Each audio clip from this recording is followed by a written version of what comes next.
నమస్కారము. ఈరోజు పొంగనూరు జరుగుతున్న సమస్యలు కానీ జనాలు ఎదుర్కొంటున్న కామన్ పీపుల్ ఎదుర్కొంటున్న సమస్యల గురించి మన చిత్తూరు కలెక్టరేట్లో వచ్చి మన సబ్ కలెక్టర్ గారికి విన్నవించడం జరిగింది. దీంట్లో ప్రధానమైన కొన్ని విషయాలు ఏమంటే హైంద్రీ నివాస ఈ జల ప్రాజెక్ట్ వల్ల ఆల్మోస్ట్ ఈ మధ్య వర్షాల వల్ల చాలా గుంతలు నిండిపోయాయి. అందులోనూ మట్టి కూరుకుపోయి వాటి ఫ్లో కూడా సరిగ్గా లేకపోవడం వల్ల అది అక్కడక్కడ జామ్ అయినాయి. సో వాటిని కూడా క్లీన్ చేయమని చెప్పడం జరిగింది.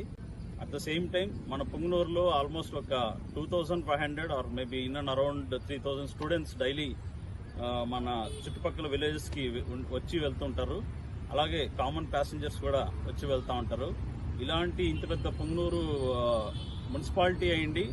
మన పొంగనూరు బిగినింగ్ నుంచి ఏది ఈ బాలాజీ థియేటర్ కానీ ఈ లాస్ట్ కొత్తిండ్లు కానీ at the same time Tirupati రోడ్లో కానీ బెంగళూరు రోడ్లో కానీ ఎక్కడ ఒక్క సింగిల్ బస్ స్టేషన్ లేదు. ఇది చాలా దురదృష్టకరము. ఇంత పెద్ద టౌన్లో ఒక్క బస్ స్టాప్ లేకున్నా ఇది చాలా కామన్ పీపుల్కి చాలా ప్రాబ్లం ఉంది. ఎందుకంటే ఈ మన సమ్మర్ టైంలో కానీ వింటర్ సీజన్లో కానీ చాలా ఇబ్బంది పడుతున్నారు. ఎక్కువ ఎండకి నీడ లేకున్నా వర్షాల వల్ల కూడా చాలా తడిచిపోయి రోడ్లో కూడా బస్సు కోసం వెయిట్ చేస్తూ ఉంటారు.